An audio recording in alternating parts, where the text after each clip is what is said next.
Ya, shalom Bapak Ibu. Kami senang boleh menyapa Bapak Ibu kembali lewat program Obat Tidur dari halaman Facebook GBI Rawa Indah. Kami percaya bahwa Bapak Ibu senantiasa sehat dan malam hari ini senantiasa antusias dan bersuka cita untuk boleh bergabung bersama dengan kami. Amin. Dan malam hari ini kita akan diberkati lewat firman Tuhan yang akan disampaikan oleh hambanya. Namun terlebih dahulu kita memuliakan nama Tuhan, karena Tuhan Yesus sungguh baik dan teramat baik atas hidup kita. Baik Bapak Ibu, dimanapun saat ini Bapak Ibu berada, mari siapkan hatimu, mari siapkan jiwamu, supaya kita menaikkan pujian di hadapan Tuhan. Bahwa Yesus Kaulah Juru Selamat kami, dan kami mengakui bahwa Engkau adalah Tuhan Allah yang telah datang ke dunia untuk menebus setiap dosa kami. Terima kasih Tuhan buat malam yang indah ini. Kami boleh kembali bersama-sama dengan Bapak Ibu lewat program Obat Tidur ini. Ini setiap kami Bapa, kami merendahkan hati kami. Kami mau datang memuji, memuliakan nama-Mu. Terima kasih Bapa, firman jadi manusia. Itulah yang menjadi pujian kami malam hari ini. Mari angkat pujian ini Bapak Ibu, kita katakan. Firman jadi manusia, diam di antara kita. Ada hidup terang bagi manusia. Engkau datang bagi kepunyaan-Mu. Firman jadi manusia, diam di antara kita. Ada hidup terang bagi manusia. Engkau datang bagi kepunyaan-Mu. Yesus, Kaulah Juru Selamatku. Ku akui Kau Tuhan bagiku. Kau terang bagi saat gelapku. Kau pintu bagi setiap. Yesus, Kaulah Tuhan. Yesus, Kaulah Juru Selamatku. Kamu mengakui bahwa Engkau Tuhanku, Juru Selamat bagi setiap kami, bagiku.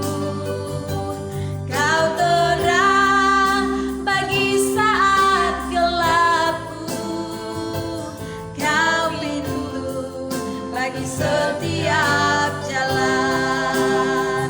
Mari Bapak Ibu yang baru bergabung, naikkan kembali pujian ini di hadapan Tuhan. Katakan, firman jadi manusia.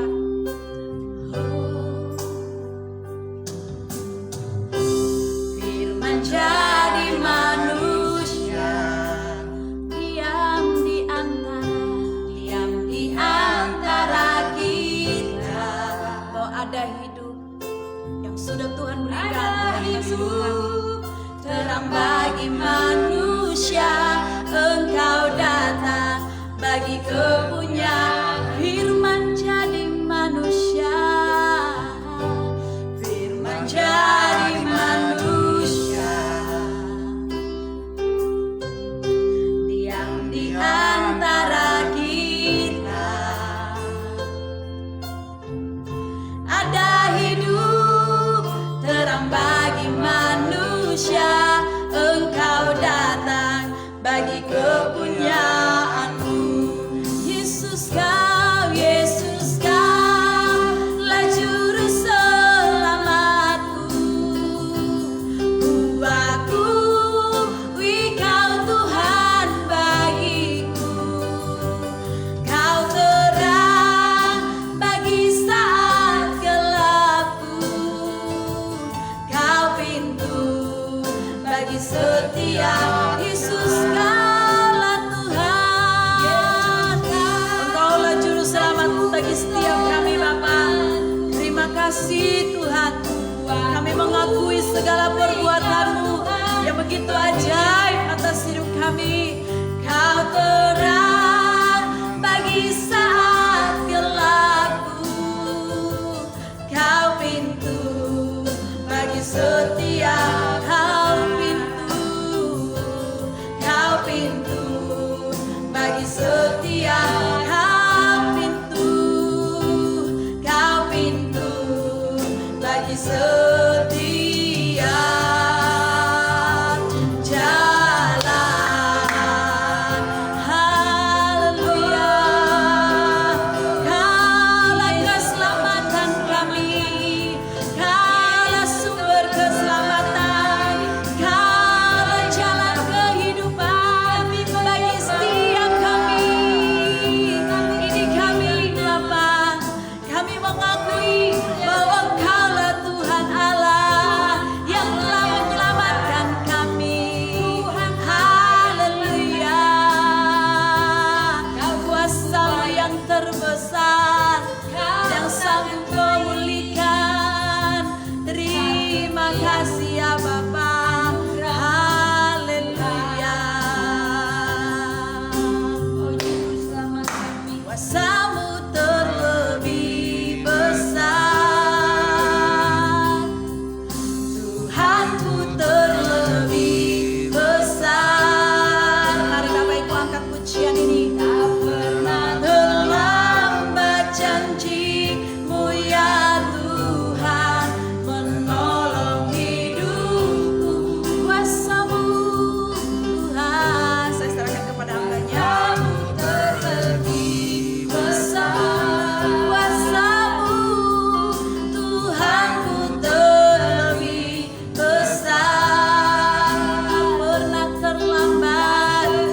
terlambat janji-Mu ya Tuhan, pulihkan. Lebih lagi katakan, kuasa-Mu Tuhan, kuasa-Mu terlebih besar, Tuhanku terlebih besar, terlebih besar. Tak pernah terlambat janji-Mu ya Tuhan, menolong hidup. Kuasa-Mu, kuasa-Mu terlebih besar, terlebih besar, terlebih besar. Tak pernah terlambat janji-Mu ya Tuhan, pulihkan hidup. Tak pernah terlambat,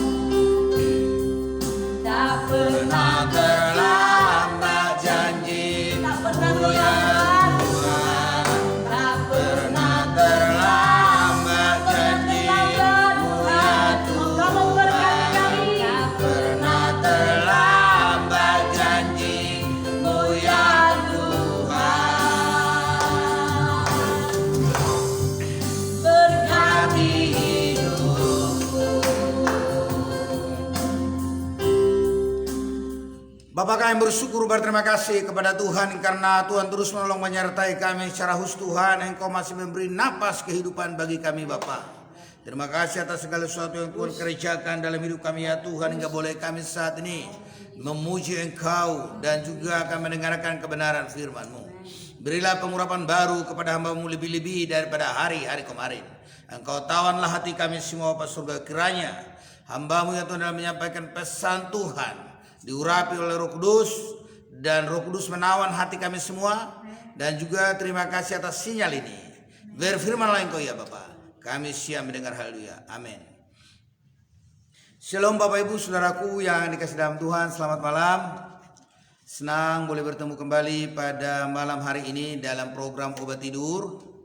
Dan saya akan menyampaikan buat saudara, yaitu berbicara tentang doktrin, di mana berbicara tentang Yesus dibaptis. Pada 1 minggu yang lalu saya telah sampaikan untuk kita tentang baptisan. Ya, mengapa orang dibaptis Islam dan mengapa orang memilih baptisan yaitu dipercik. Dan tapi saat ini kita akan belajar tentang mengapa Yesus dibaptis padahal Yesus itu adalah Tuhan.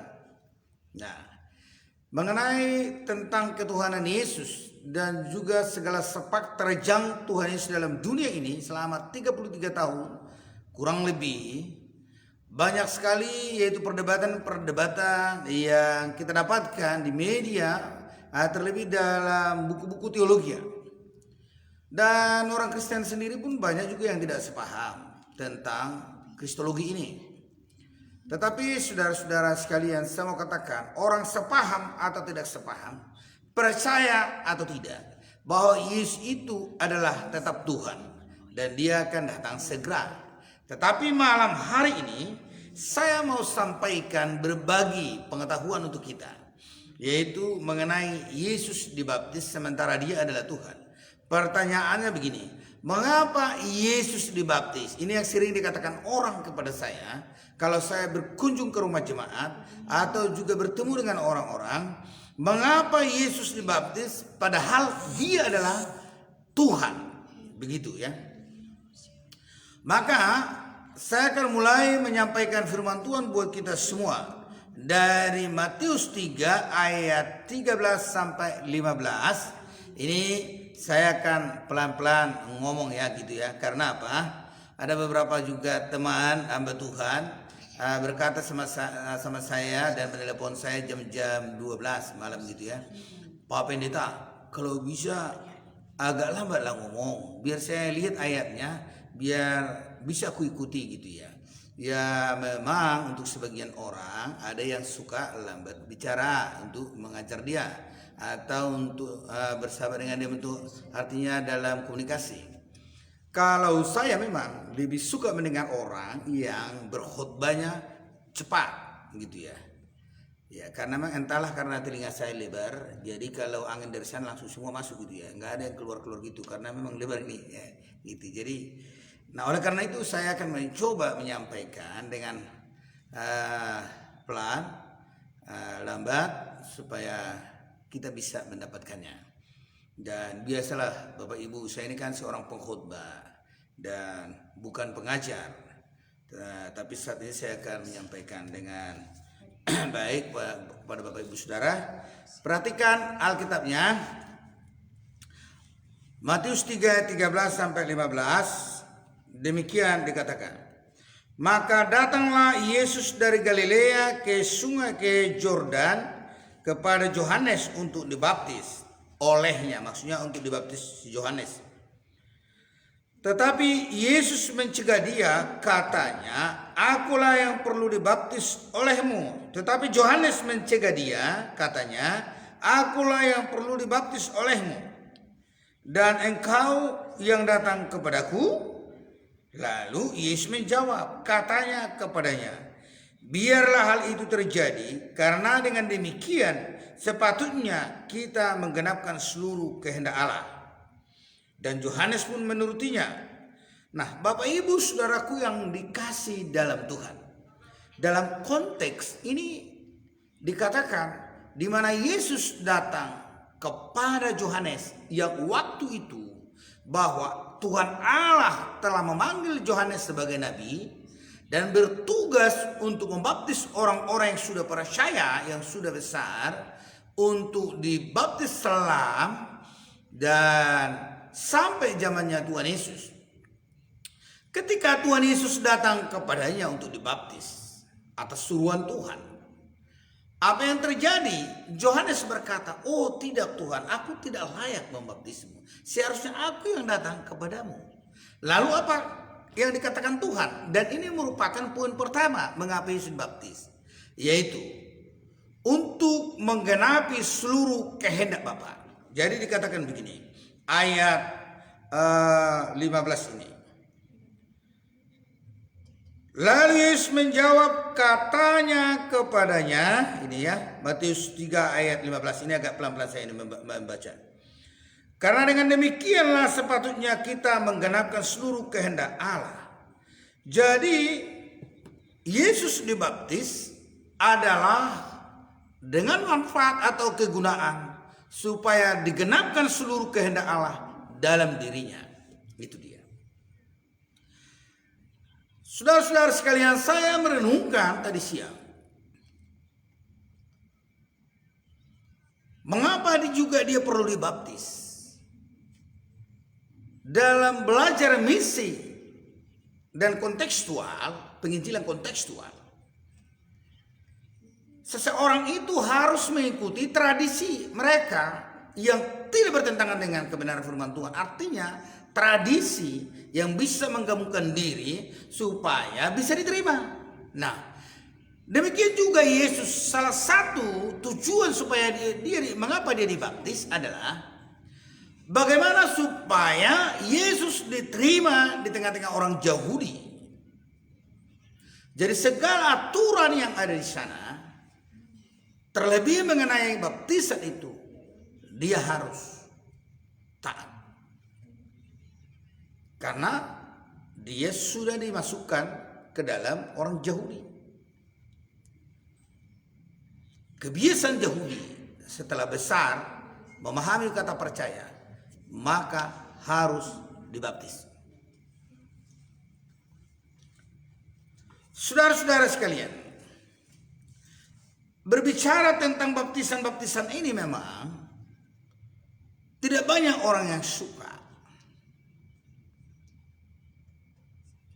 Tetapi saya mau katakan bahwa nas ini mencatat Yesus dibaptis untuk menggenapkan seluruh kehendak Allah dalam dirinya.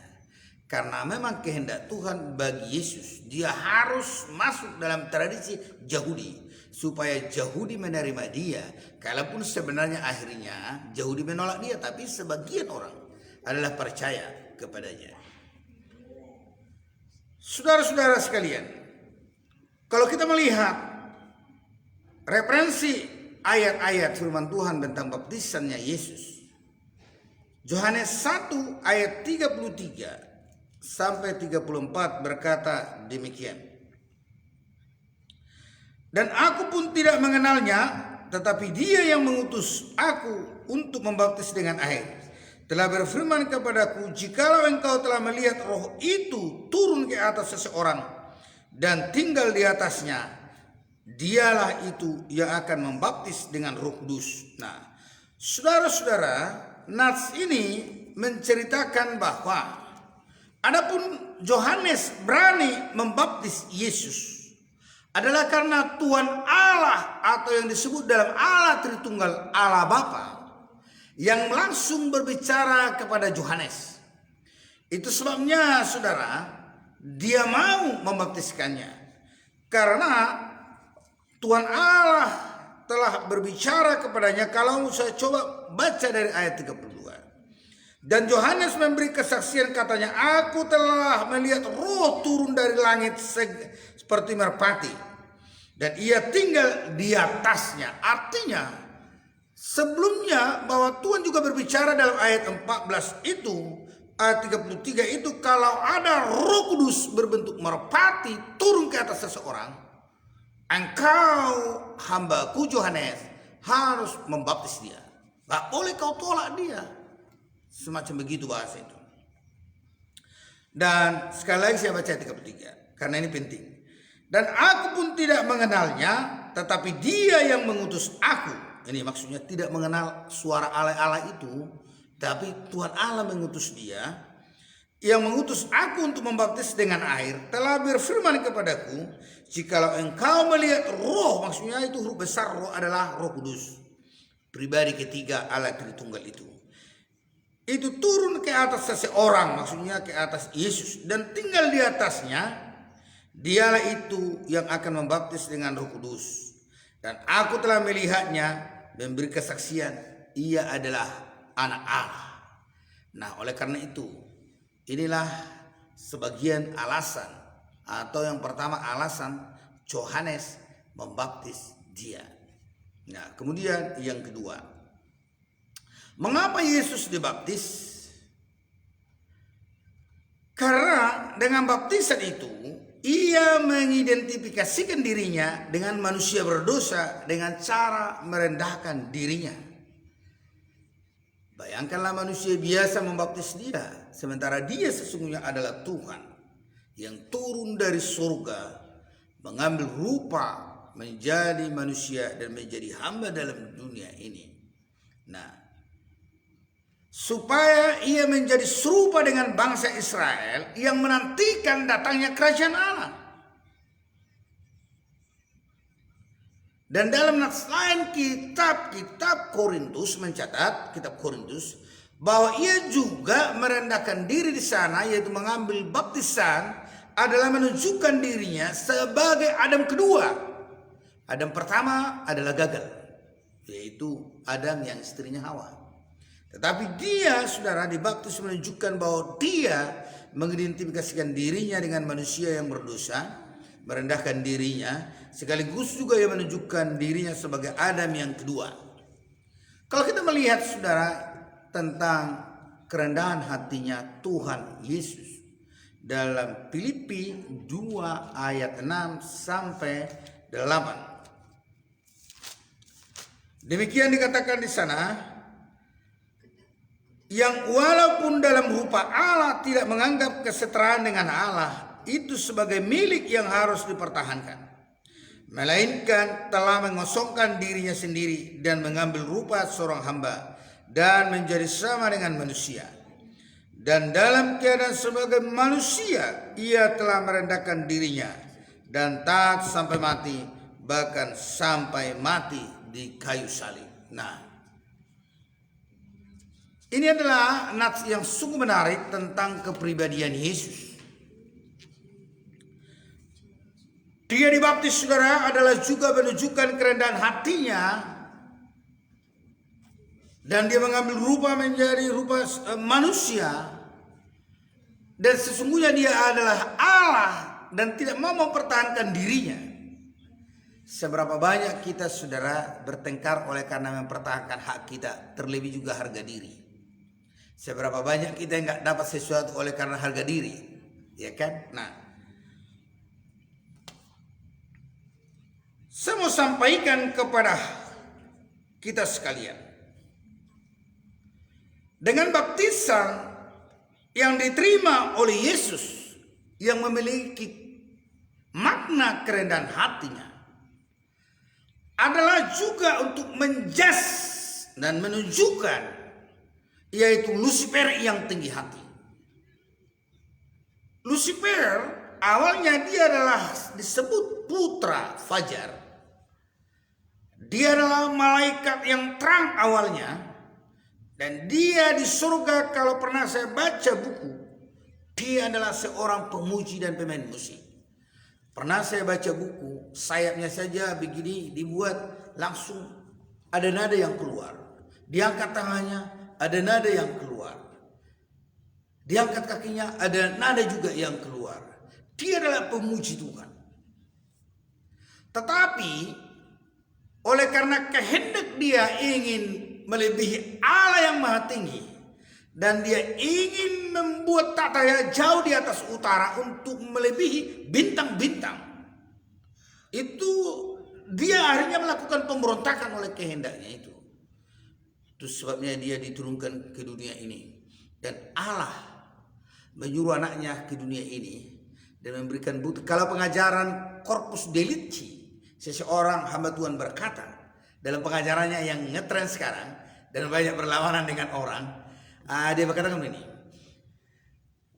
Yesus adalah anak Allah yang merendahkan dirinya dan taat sampai mati, tidak mempertahankan hanya sebagai Allah, adalah untuk menunjukkan kepada Allah dan dunia dan kepada seluruh dunia ini dan kepada setan bahwa dia berhasil menunjukkan dirinya dia taat dan menjas bahwa layaklah Lucifer dihukum kelak ke neraka. Itu kalau pengajaran dia Corpus Delicti. Nah, yang saya maksudkan di sini adalah kerendahan hati versus kesombongan. Jadi Yesus menunjukkan dirinya adalah pribadi yang rendah hati, tetapi Lucifer yang sudah dijatuhkan dari surga adalah tinggi hati.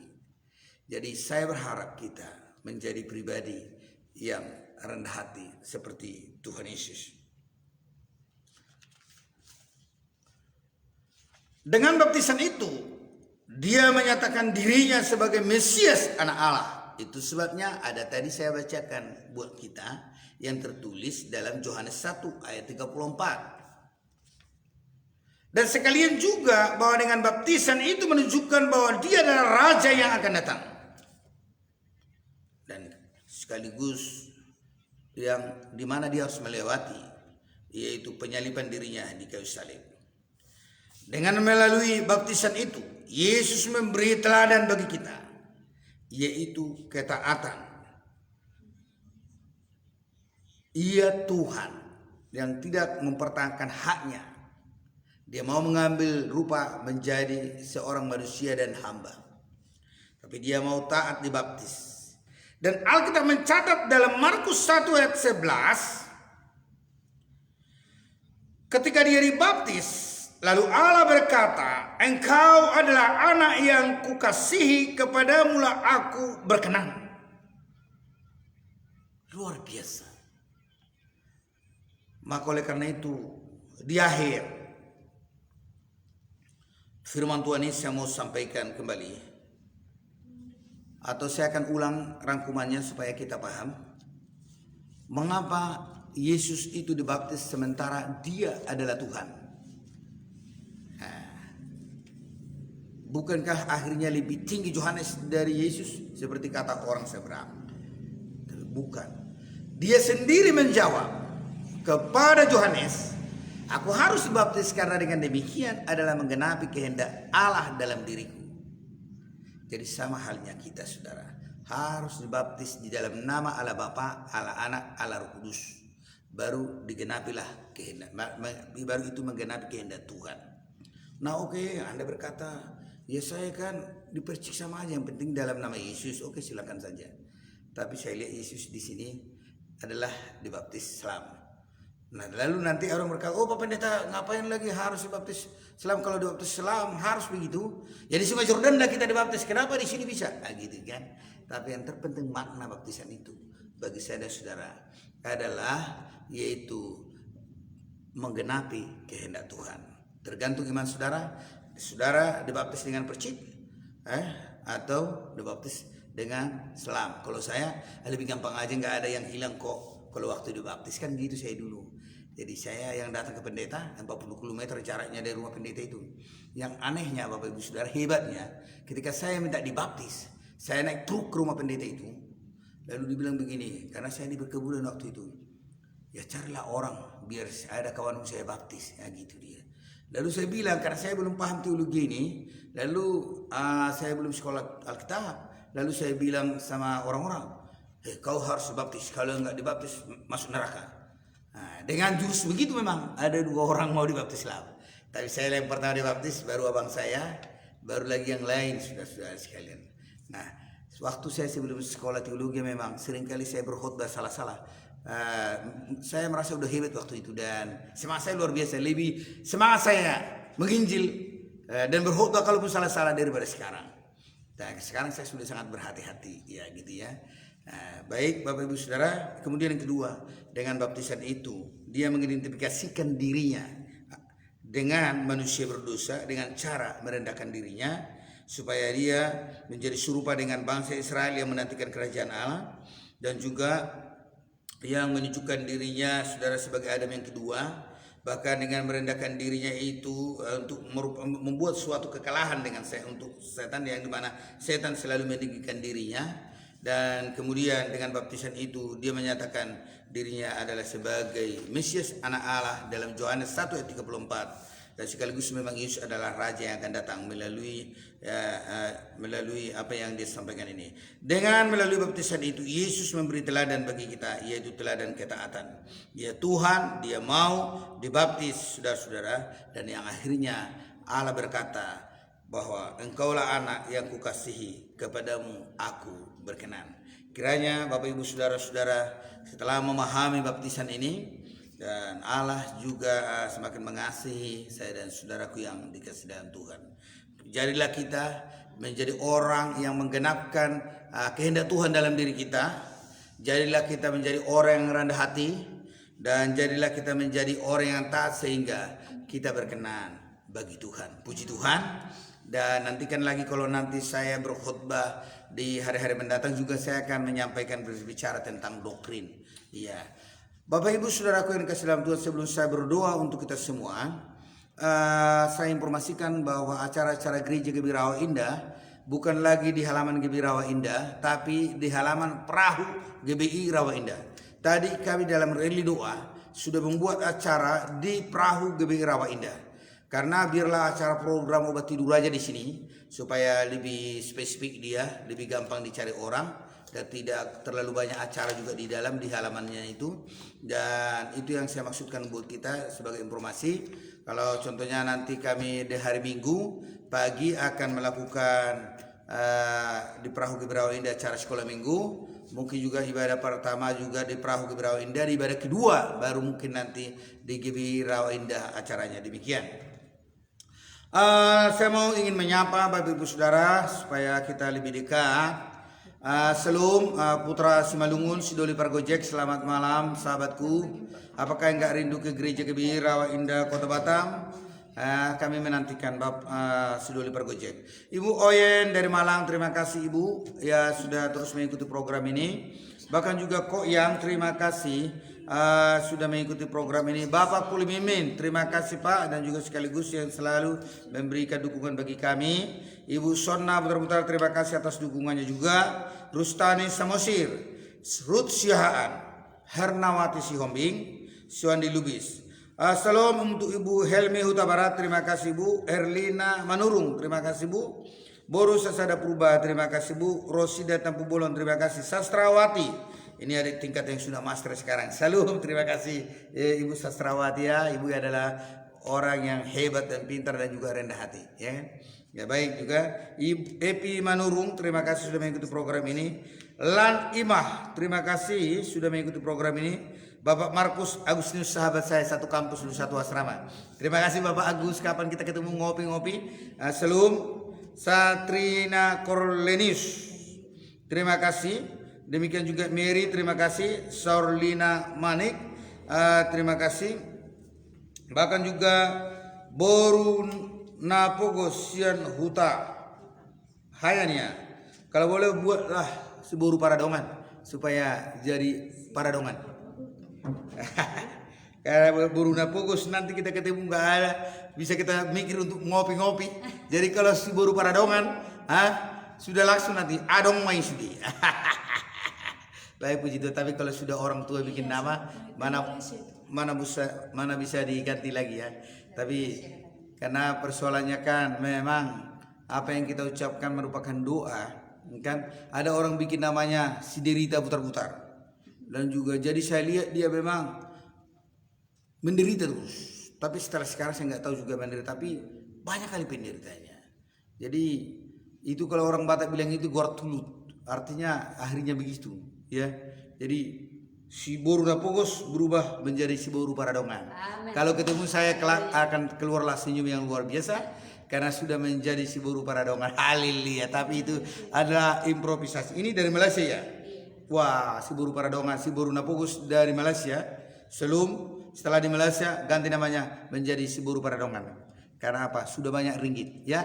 Salam untuk orang Malaysia. Kalau saya dulu di Malaysia tahun 90 di Ulu Tiram bekerja mengelas ya, di Ulu Tiram di PT Puhau Sendirian Berhak, milik orang Inggris join dengan orang Chinese, mengganti jembatan seluruh Malaysia. Saya dulu yang membuat bingkainya ya. Saya dulu tahun 90. Apakah si Boru Napogos sudah lahir di situ? Ya, kan gitu ya. Karena apa, banyak anak-anak jemaat di sini. Kalau anak gadis yang datang dari saya, aku tanya, tahun 90 kalau kami cerita-cerita, aku belum lahir di situ Pak. Mungkin aku masih di daun-daun itu katanya kan. Ya padahal masa di daun-daun kan? Karena apa? Manusia itu semuanya adalah dari alam kekekalan. Rohnya itu, saya mau katakan kita tidak tahu berapa umur roh kita. Umur kita yang ada dalam dunia ini kita tahu. Karena apa? Roh kembali kepada pemilik. Jadi roh kita itu sesungguhnya umur kita itu kita tidak tahu. Tapi kalau umur jasmani boleh kita tahu. Ini adalah pelajaran penting untuk kita. Kalau ditanya berapalah umur rohmu, malah kita tahu. Kan? Entah di mana dulu roh kita itu Tuhan taruh itu, entah di sebelah sudut mana di surga dia kan.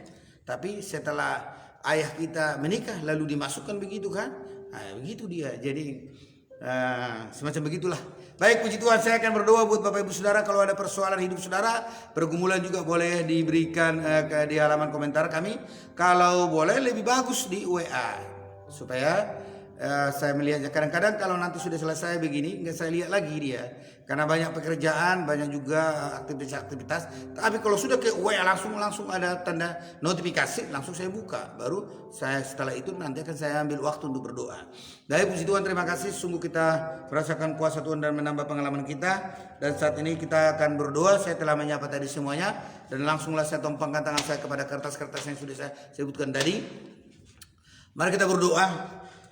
Bapak, kami bersyukur berterima kasih kepada Tuhan karena Tuhan senantiasa menolong dan campur tangan dalam hidup kami, dan terima kasih karena Tuhan sudah memberikan pengetahuan bagi kami. Kami rindu ya Tuhan bagaimana Yesus menggenapkan kehendak Allah dalam dirinya, bagaimana Yesus ya Tuhan Yesus untuk merendahkan dirinya dan taat sampai mati yang menjadi teladan bagi kami. Biarlah kiranya Tuhan kami boleh berkenan di hadapan Tuhan, dan kami tahu orang yang berkenan bagi Tuhan Allah akan memerintahkan berkat kehidupan kepadanya. Saya berdoa kepada sahabat-sahabat saya mengikuti program ini. Kiranya Tuhan kalau mereka mengalami kelemahan tubuh yang penyakit juga, Engkau senantiasa Tuhan sembuhkan. Saya berdoa kepada orang tua Hernawati Siomeng Elita Huta Galung yang tadi minta doa kepada kami. Saya berdoa kiranya Tuhan Allah menyembuhkan di dalam Yesus. Saya berdoa diberkatilah Tuhan usaha-usaha mereka semua Bapak Surgawi. Mungkin ada di antara mereka yang mengalami luka-luka batin.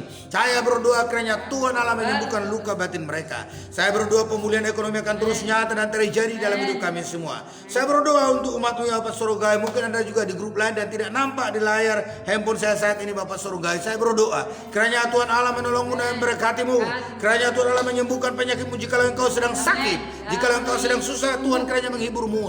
Jikalau engkau saat ini mengalami penyakit tumor, Tuhan menyembuhkanmu. Terima kasih Bapak, terpujilah Engkau. Bapak, kapan saja video kami ini Tuhan ditonton orang-orang, kiranya Tuhan Engkau memberkati mereka. Terima kasih buat dukungan mereka selama ini yang memberikan ya Tuhan berkat-berkat untuk pelayanan ini Bapak Surgawi. Kami sungguh bersyukur Bapak Surgawi. Terima kasih Tuhan. Tambahkanlah juga ya Tuhan orang-orang yang mau mendengarkan ya Tuhan Yesus renungan-renungan pada setiap program obat tidur. Kami berdoa buat Herlina Boru Manurung Sipu dan Tuhan Engkau menolong, bahkan juga sahabat kami Septiana saat ini Engkau memberkati. Yanti Marison Engkau menolong, Engkau camputan, Engkau memberkati Bapak. Terima kasih Tuhan. Terpujilah Engkau Bapak Surgawi. Berkatilah kota kami di mana kami berada. Berkatilah Tuhan provinsi di mana kami berada. Berkatilah ya Tuhan Indonesia. Berkatilah Tuhan Malaysia. Berkati Singapura, ASEAN Engkau memberkati. Bahkan dunia Engkau tolong Bapak Surgawi. Terima kasih. NKRI adalah harga mati bagi kami Bapak Surgawi. Presiden wakil sampai tingkat terendah kami serahkan ke dalam tangan Tuhan. Terima kasih Bapak, terpujilah Engkau ya Bapak Surgawi. Dalam nama Yesus Tuhan kami berdoa dan bersyukur. Haleluya, haleluya, amin. Shalom Bapak Ibu Saudara yang dikasihi dalam Tuhan. Saya percaya bahwa pengetahuan kita telah ditambahkan oleh Tuhan melalui saya secara pribadi tentang mengapa Yesus dibaptis. Saya percaya saudara telah juga merasakannya, olehnya kami mohon supaya Bapak Ibu Saudara membagikannya di beranda ibu saudara, di Geri Cerita maupun juga di grup medsos lainnya. Ketika Bapak Ibu Saudara sekalian membagikannya, maka sahabat saudara dan keluarga akan juga diberkati sebagaimana Anda diberkati pada malam hari ini. Dan tak lupa juga kami mohon supaya kiranya pada besok malam di jam yang sama pukul 22 WIB waktu Indonesia bagian Barat kita kembali tayang, kiranya Bapak Ibu mau mengikutinya. Salam dari Gereja Gebirau Indah Kota Batam, pemilik program obat tidur ini. Kami katakan salam sukses, salam sehat, dan jangan pernah lupa saudaraku, Bapak Ibu akan tidur nyenyak dan mendapatkan mimpi yang indah, dan jangan pernah lupa bangun pada besok pagi. Sayonara, sayonara. Sampai berjumpa lagi pada besok malam di pukul 22 WIB waktu Indonesia bagian Barat. Haleluya, haleluya. Puji Tuhan. Shalom.